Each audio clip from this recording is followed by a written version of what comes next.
चलो, तो इसके पहले वाले वीडियो में, पहले वाले क्लास में आपने संवेग के बारे में पढ़ा था और सेकंड लॉ ऑफ मोशन के बारे में पढ़ा था। तो उसी को थोड़ा सा हम आगे बढ़ाते हैं। आपने पढ़ा था संवेग मोमेंटम, संवेग मोमेंटम।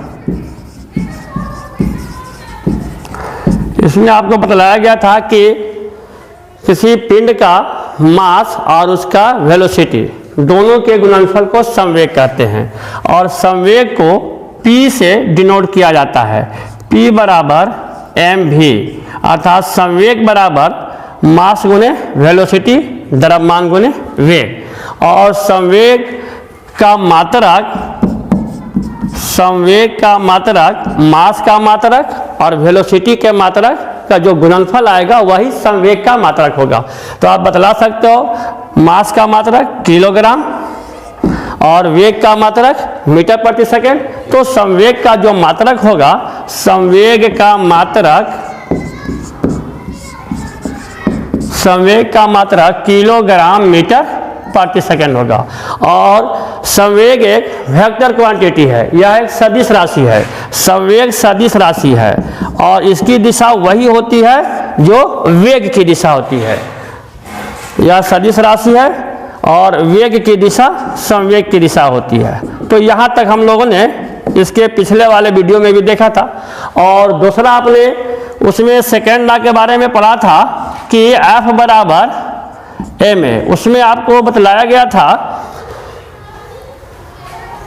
कि वस्तु के संवेग में परिवर्तन की दर उस पर आरोपित बल के समानुपाती होता है और ये परिवर्तन की दर किधर होगा, जिस दिशा में बल लगाया जाएगा। तो F बराबर ma हम लोग पढ़े थे और इसका मात्रक पढ़े थे।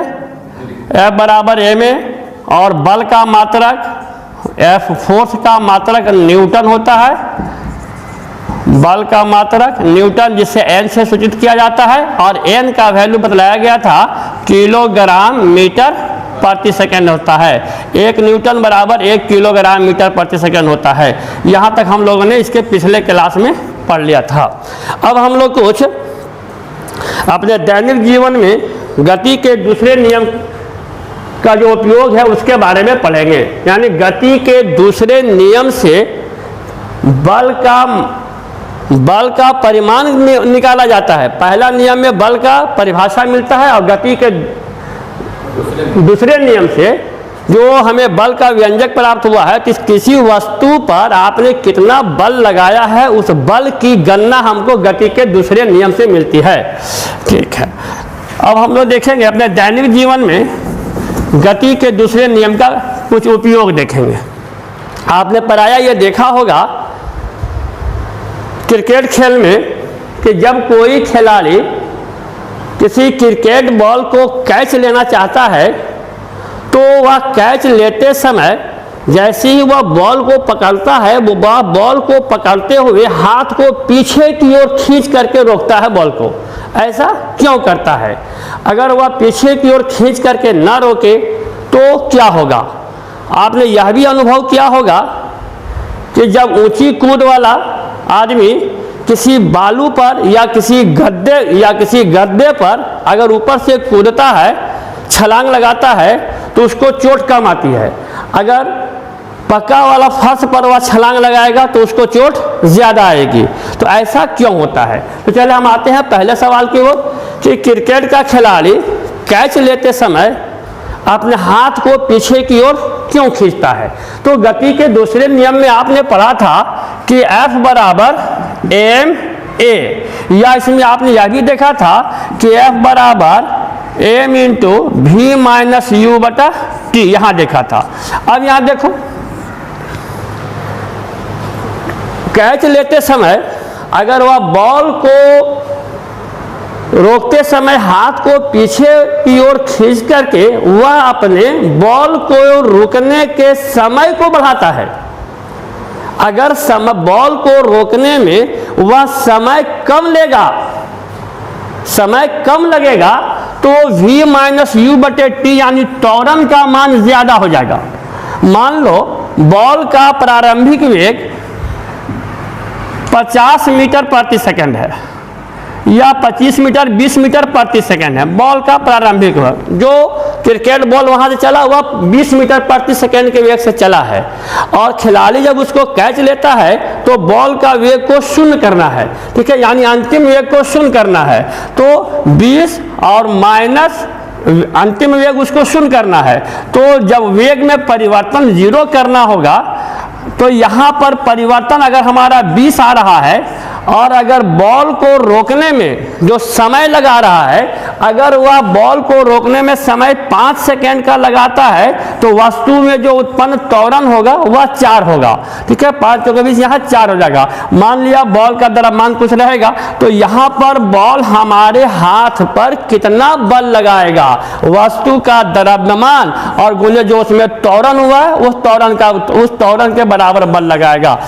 अगर हम बॉल को रोकने में 5 सेकेंड का समय न लगा करके अगर हम 1 ही सेकेंड में 2 ही सेकेंड में बॉल को रोक लेते, तो त्वरण हमारा वहाँ पर 4 के जगह पर 10 हो जाता। तो हमारा हाथ कितने बल का अनुभव करता, पहले की तुलना में ज़्यादा बल का अनुभव करता। यहाँ पर त्वरण 4 मीटर प्रति सेकेंड का हो रहा था, यहाँ त्वरण हमारा 10 का हो रहा है। तो त्वरण को कम करने के लिए, यानी अर्थात वह समय को बढ़ाता है, तो समय को बढ़ा करके बॉल के संवेग में परिवर्तन की दर को कम करता है। अगर वह समय ज्यादा लेगा तो ज्यादा संख्या से भाग देंगे तो बल का मान क्या हो जाएगा, कम हो जाएगा, और हमारे हाथ पर चोट कम लगेगी। इसीलिए क्रिकेट का खिलाड़ी कैच लेते समय हाथ को पीछे की ओर खींच करके बॉल को रुकने के समय को बढ़ाता है, और जब समय बढ़ जाता है तो बॉल द्वारा खिलाड़ी के हाथ पर बल का अनुभव कम होता है, अर्थात उसे चोट कम लगती है। इसीलिए हाथ को पीछे की ओर खींचता है बल समय को बढ़ाने के लिए।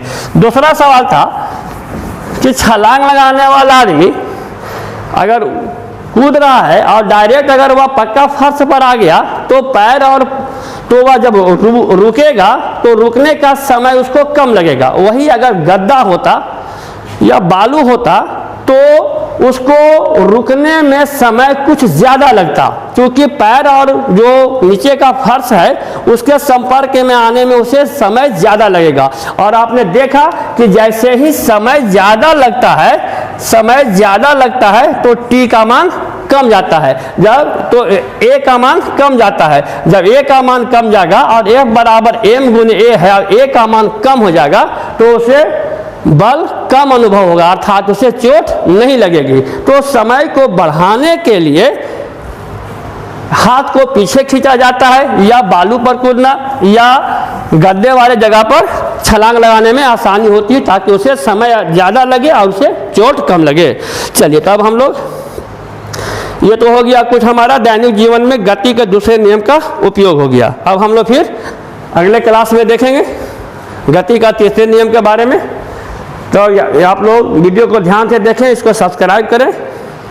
सब्सक्राइब करने से लगातार वीडियो आपके मोबाइल पर लगातार पहुंचते रहेगा। ठीक है, थैंक यू।